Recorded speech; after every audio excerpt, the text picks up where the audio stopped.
Você já ouviu falar sobre a síndrome do impostor? O que é a síndrome do impostor? Essa é uma sugestão de tema enviada pelo Rogerinho Correia, aqui de Campinas, aqui pertinho de mim. E é um tema bem interessante, viu? Eu particularmente não conhecia essa síndrome. Vamos então descobrir o que ela é. Bom, a síndrome do impostor, também conhecida como fenômeno do impostor ou mesmo síndrome de fraude, quer dizer, da fraude, né? Síndrome da fraude. É um padrão de pensamentos que pessoas altamente capacitadas, ou seja, pessoas inteligentes, pessoas criativas acabam desenvolvendo. Pois essa síndrome convence a pessoa, né, a mente dela, ela começa a ter pensamentos de que ela é uma fraude, de que tudo aquilo que ela conquista, que ela elabora ou que ela cria, não passa de um mero acaso ou mera sorte. Coisa do acaso, como eu disse. Ela não acredita que aquilo tenha sido feito por conta de sua própria capacidade. Ela não se acha criativa, não se acha inteligente. Ela se acha uma impostora, porque ela acha que ela, por ter dado sorte, as pessoas acreditam que ela tenha potencial para algo, sendo que ela mesma acredita que não tem. Geralmente, pessoas que desenvolvem essa síndrome do impostor, ela tem muitas crises de ansiedade, pois ela tem constante medo de ser descoberta, né? Descoberta a sua fraude, que na realidade não existe. Ela fica noites em claro, ela começa a ter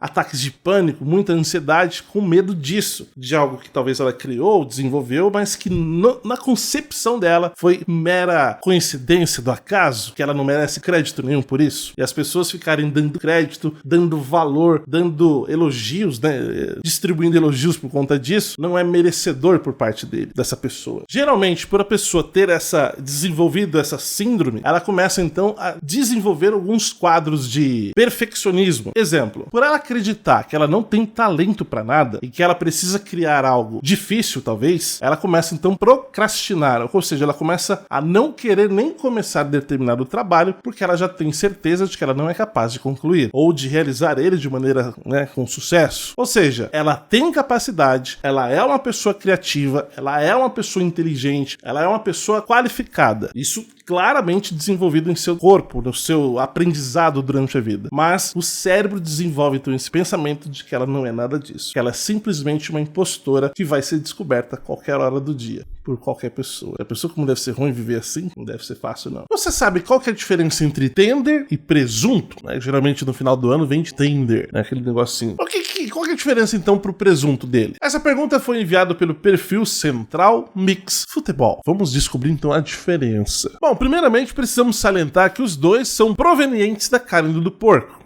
Ou seja, os dois vêm do porco. Só o que vai diferenciar de um para o outro é qual parte do corpo de qual eles vêm. Por exemplo, o tender, ele é feito a partir do lombo do porco, ou seja, a parte superior das costas do animal. O tender, ele é uma carne mais magra e porém também bem suculenta. Já o presunto, ele é feito a partir da perna do animal, perna traseira do porco. Já é uma carne que contém um pouco mais de gordura, além de uma textura mais firme quando comparado ao tender. O tender geralmente é vendido uma peça inteira, que pode ser também assada inteira. O tender pode ser ou não curado. Geralmente o tender também é vendido como uma camada de mel ou mesmo cravo. Esse tom um pouco mais doce acaba combinando com o alimento. No caso do presunto, ele sim passa por um processo de cura e às vezes também passa por um processo de defumação. E no caso, o processo de defumação de um presunto leva meses para ser realizado. Isso faz com que ele tenha então aquele sabor característico. Geralmente o presunto já é vendido cozido, diferente do tender, que é vendido cru. Resumindo, a principal diferença entre tender e presunto é qual parte do porco que são provenientes esses alimentos, essas carnes. O tender é praticamente o lombo das costas. O presunto geralmente vem das pernas traseiras do porco.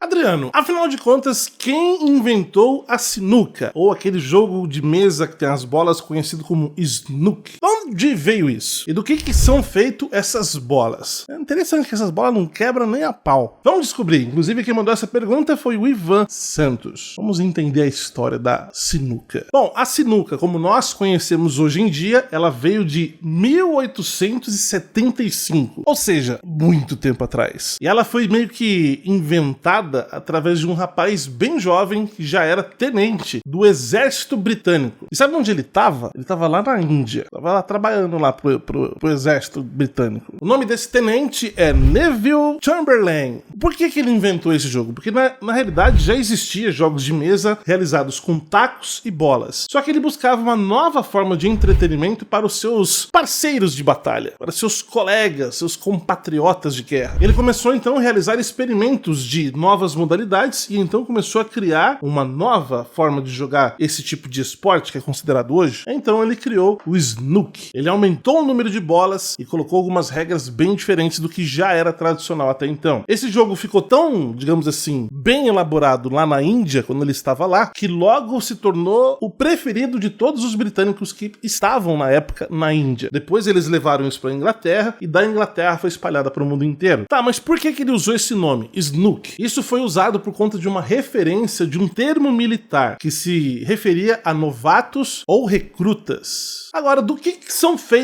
essas bolas? Que não quebra de jeito nenhum. Na realidade, para construir essas bolas são utilizadas uma resina. Quer dizer, resina, conhecida como resina fenólica. Essa resina faz com que a bola seja durável, altamente resistente a impactos e ela consiga dar uma uniformidade para a bola, para o círculo, para a esfera. Agora, uma coisa que talvez você não saiba é que antigamente o Snook era utilizado com bolas de madeira. Aí não deu muito certo não. Aí fizeram bolas de marfim. Aí começaram a pensar que estavam matando elefantes demais para poder extrair o marfim. Aí sabe de uma coisa? Melhor não fazer isso não. Vamos achar outro material que a gente possa utilizar para não ter que ficar matando elefante. Aí descobriram essa resina aí, fenólica. Aí começou a usar ela.